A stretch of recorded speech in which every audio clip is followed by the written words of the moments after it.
انا هجيب لك اخويا بقى تعمل له واحده زي دي عشان اخويا بيخاف من الكلام ده قوي. يا عم ماشي. يا جعران يا جعران. يا لمونة، هو انت تاني؟ انا تاني. عامل ايه؟ انا اول مره اشوفه. تعالى. انا اول مره اشوفه. مين ده؟ يا عم انا مش عارف، انا ما بنامش منه. بجد؟ اه والله. جنني دلوقتي. تعالى. نعم يا عم. بص يا عم، عايز عايز أشوف حاجه بقى مختلفه. قول لي. المره اللي فاتت كنت بتتلمس لوحدك اه صح؟ اه. المره دي بقى هنعمل حاجه مختلفه خالص. قول لي. بس انا معايا هنا علبه. ماشي. العلبه دي تخيل جواها ايه مثلا؟ معرفش.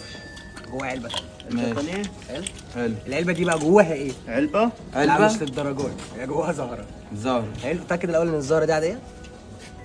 تمام ما فيهاش حاجة. حلو جدا. هتمسك العلبه ماشي. وانا هلف ضهري، هتختار اي رقم من الزهره وبعد ما تختار حط الزهره جوه العلبه يبقى الرقم اللي فوق، واقفل الزهره واندهر.